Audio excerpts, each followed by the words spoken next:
Send in the red shirts.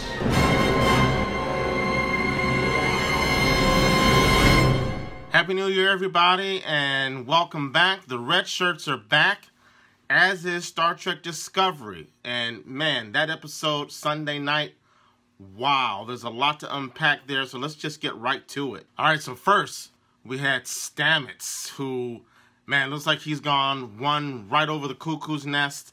The guy is clearly not all there, but somehow, for some reason, he has what appears to be superhuman strength because he knocked Culber like halfway across the medical bay. I mean, his eyes, they're now all Geordi LaForge, and can he see? Is he blind? Who knows what's going on? But I love the fact that the one thing that brought him back temporarily was the one thing that will probably drive all of the Neanderthal viewers crazy once again. And that was a kiss, a show of affection, and it brought him back temporarily. And he warned us that the enemy is here. And so we're going to talk about what that meant, what that possibly could have meant. We'll talk about that a little bit later. But yeah, it's very clear Stamets has a lot going on. There's a lot more to be revealed about him. So apparently in this universe, all alien races have teamed up to fight the Terrans, which are clearly humans. Now that kind of flies in the face of the Mirror Mirror episode, and I hope I'm getting that title right. But in that episode, Spock, who was a Vulcan, or half Vulcan, was working alongside Kirk and crew on the bridge. So that would indicate that this is not the classic mirror universe that we're familiar with. Now, the other reason I don't think this is the mirror universe as we know it, more of a subjective reason, is that, and that's because, you know, if there are all these multitude and myriad universes, alternate timelines, and so forth that we've seen in Star Trek, most notably in the TNG episode Parallels, that was a Worf-centric episode, it just seems odd to me that Star Trek has created this mythos of the mirror universe. I just don't get why this universe has become such a classic thing in Star Trek when there are tons of different universes and timelines. So, you know, I guess that's more of a reason why I'm not that big of a fan of the mirror universe, because there are infinite number of places and dimensions to explore in Trek. Now, having said all that, yes, I said I'm not that big a fan of the mirror universe, but I was talking about the classic mirror universe that we know about in TOS and from DS9. If you're going to do a mirror universe and you want to hook me, this is how you do it. I loved this episode. I love the fact that, boy, like I said before, with episodes in DS9 and TOS, it seemed like more of a gimmick just to see how cool it would be if these characters were evil. The characters that we know and love were just portrayed in a different fashion. This mirror universe, I'm just going to call it the mirror universe for now, until we learn otherwise. This was far more threatening, far more menacing, not as cheesy and kitschy as what I've seen in the past. Like, for example, in DS9, we get to see Kieran and Reese just be a badass and be all sexual and just to say, oh, wow, that's so cool. This one, I felt like there were stakes. I felt, despite the silly-looking costumes and the all-hail Terran culture or whatever they were saying, I felt high stakes, I felt jeopardy, I felt suspense, I felt dread in this particular universe. Some of that was due to the fact that they went 100 with this. The torture scenes in the agony chambers, I mean, wow, that was pretty intense. That final shot of Lorca being tortured, I mean, that has stayed with me. Just very intense. It felt like, yes, they're going to show us what it will be like to live in this universe. But even though I felt a sense of dread and suspense and a little bit of terror, and let me just back up. I think part of how they accomplished that was that we were totally proxy for the Discovery crew. We were identifying with them. In other words, the crew had no idea where they were, and they had no idea that the script takes its time building up to actually meeting these people in this alternate universe. So for a good stretch of maybe 20 minutes, we see the crew getting their bearings, trying to learn where they are, trying to understand this culture. We hear disembodied voices on the intercom from other ships. but we don't really plunge right into meeting anyone for a good stretch of time. And in that time, the suspense and the dread continues to build. There's nothing more than creating that suspense by keeping your enemy faceless and nameless. And they did an excellent job of that. But the writers also managed to blend, I don't know how they did it, because typically I don't like this, but they had little tone changes where they added humor where it was appropriate in this script. And I'm speaking directly about Tilly. Number one, I think Tilly should wear her hair a little bit longer, more often. I know you can't say this stuff now. Hashtag me too, I get it. But Tilly, this look really worked for her, man. But be that as it may, she was very funny in this episode. Typically, I find her annoying. I think she was played perfectly. The little bits of humor she interjected were completely worked for me, and they shouldn't have. You usually don't see tone changes like this that work, and they did. Kudos to the writers. It was a nice little wink to us Star Trek fans that when Tilly introduces Lorca as her engineer, he takes on what I'm going to say is a Scottish accent. I guess that was an homage to Scotty. However, if this is in the Trek Prime timeline, I'm assuming there's an Enterprise, even in this alternate universe where there's a counter for everyone, there's an Enterprise in this universe that has a Scotty on it. Or maybe Scotty wasn't around at that time, because this is 10 years prior, right? Anyway, I was suggesting that doing that Scottish accent might tip it away that, okay, these guys are just faking, because it's just too coincidental that there are two engineers in our universe that have Scottish accents. Okay, that's just a nitpick. I'm going to let that go. Other interesting character plot points is that in this universe, Lorca was a good guy completely through and through. Now, let me just say, but for the fact that Lorca has a little bit of shade on him, he might be one of my favorite captains, man. And even though he does have some skeletons in his closet, look, this Lorca is my dude. That's my guy right there. This guy has been tortured by Klingons, namely Laurel with the whole eye thing. He's been tortured by Klingons. He gets tortured in this episode.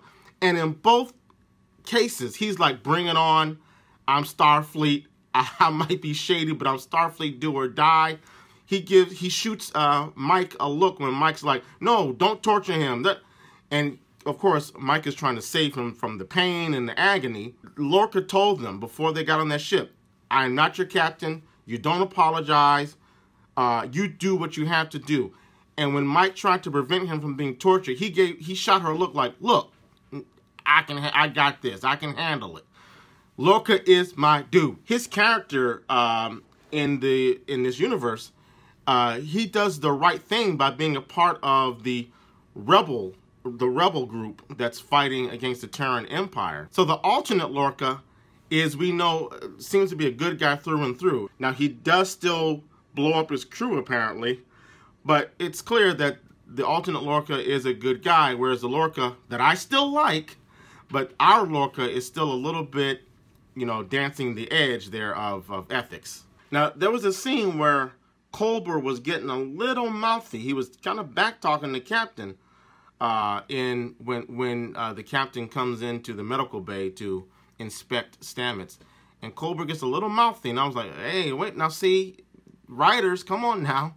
You keep writing these characters talking back to the captain, which is not a thing in Star Trek. But then I remember, wait a minute, this is the medical doctor.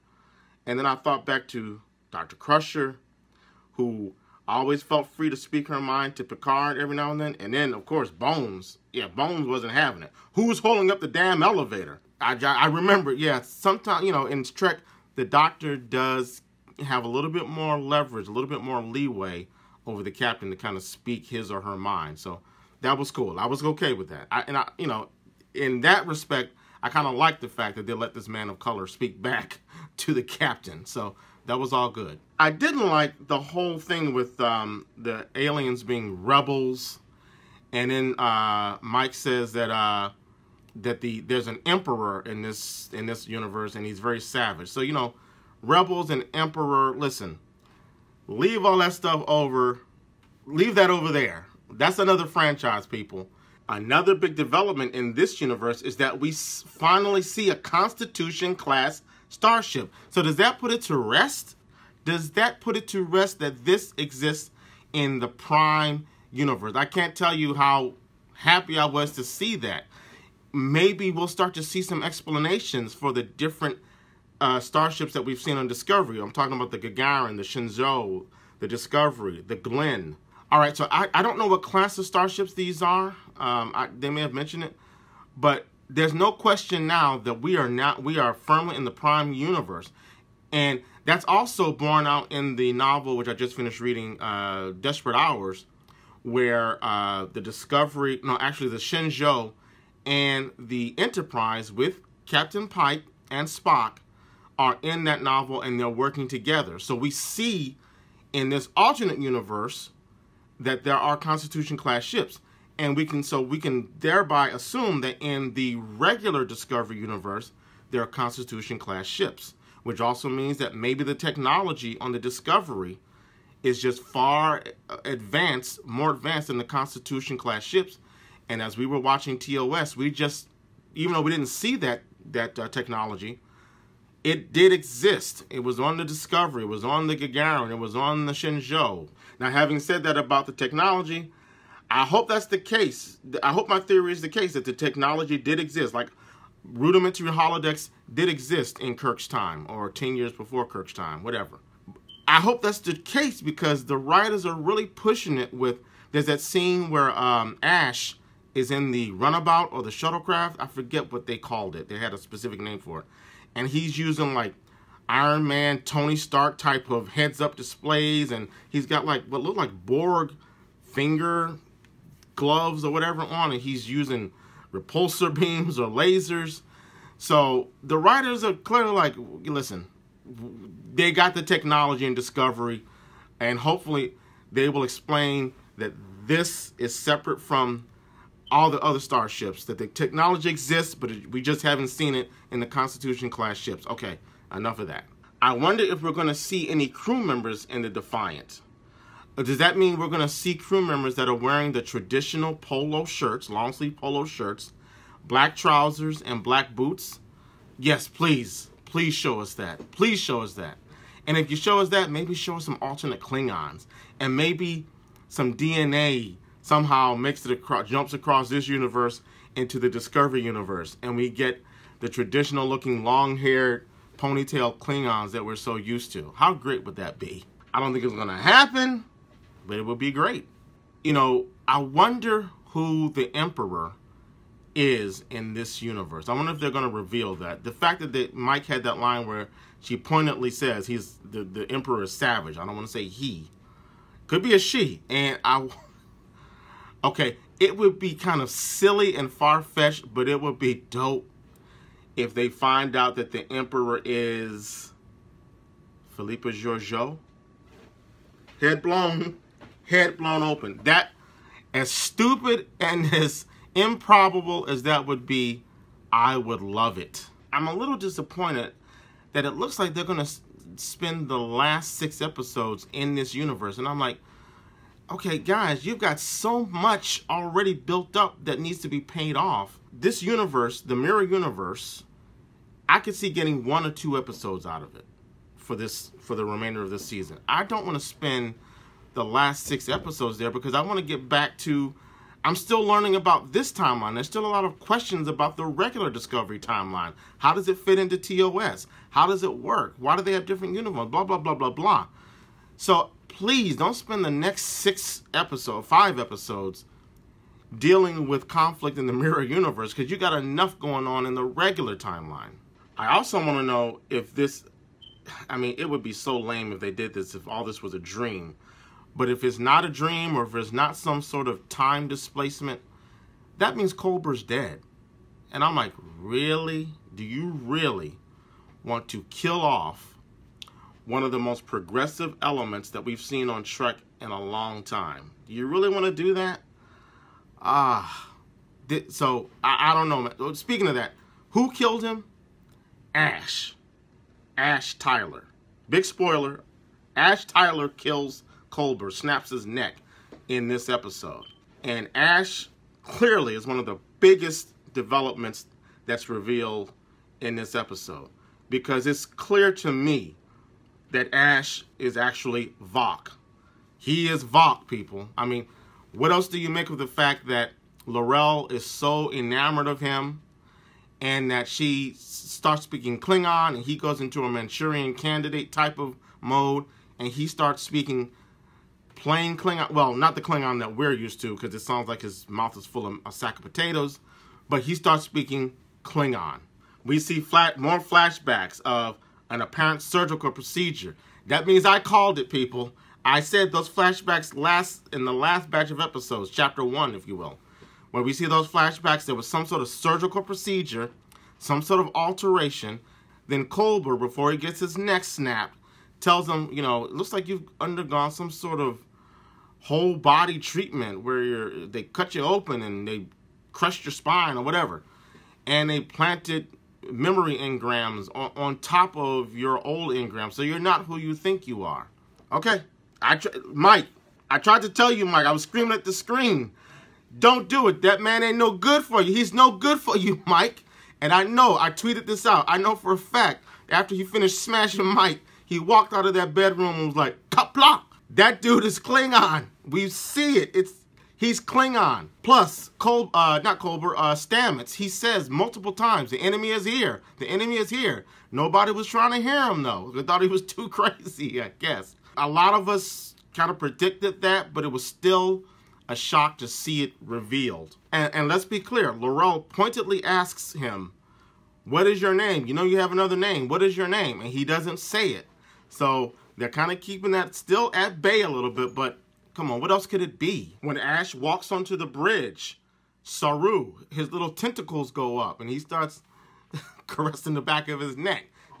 Them spidey senses, you don't doubt him. So I'm convinced that he's Vok. I don't know what you guys think. Is he another Klingon possibly? I mean, I think it's pretty clear. But since we're talking about Ash, I just want to say the one thing I've noticed with this episode and all the other previous episodes, I just don't get a sense of chemistry between Sonequa and, I can't remember the gentleman, Shazad, I think his name is, Shazad Latif.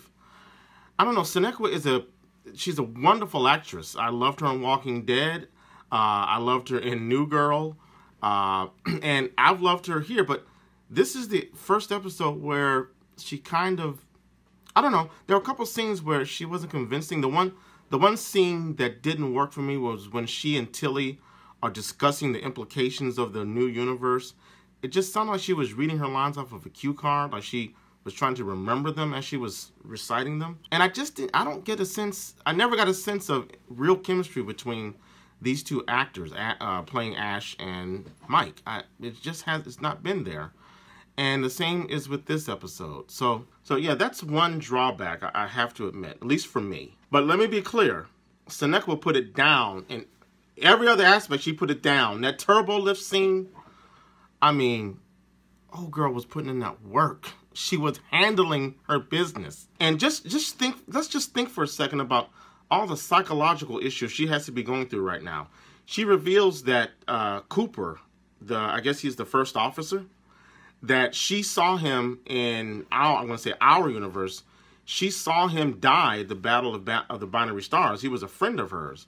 So now she has to drive a knife into a guy that she already saw killed on her watch. So she has to kill this guy in this universe. And you can see the anguish on her face as she drives the knife deep into him and he falls to the floor. Not only that, but here's the real blow. She has to then have a seat in the chair of the captain's chair, which is a chair that she knows to be her captain's chair, Giorgio, who I got a sense that she's just carrying that guilt around that her captain was killed. And then they have to sit in her chair. Remember how she got down when the Klingon, I forget his name, from the first chapter, he was picking his teeth with Giorgio's badge? She wasn't having it. So that to be able to avenge that death, her captain's death, and then in this universe have to kill someone that she knows, and then sit in her dead captain's chair. Wow, I mean, that's a head buster. And in the previews, they kind of, I think Mike has a line that indicates, we're slipping away from who we are. It's affecting us. She says something to that effect. And this is a theme that we've seen before. Ironically, we saw it in Walking Dead when she was on Walking Dead. You know, the whole theme of does the environment shape the person? Does a person lose themselves in an environment, or something to that effect? So this is going to be a pretty good season. Again, I just don't want it to take up the remaining 5 episodes. So yeah, that wraps it up. I mean, this was an excellent episode. I'm going to say it was excellent because they took a theme that I've never really thought that much of, the mirror universe, and they gave me something that was that made it work. So I love it for that. I can't wait to see the next episode, and I hope that wraps up the mirror universe storyline, and we get back to business in the regular Prime timeline. And I hope maybe we learn a lot of things that are going to transfer over into the Prime timeline. Maybe we'll get more questions answered as they come back. So, or maybe they bring some stuff back with them. I don't know. Who knows? But yeah, I'm all in. Discovery is back. I will see you next week.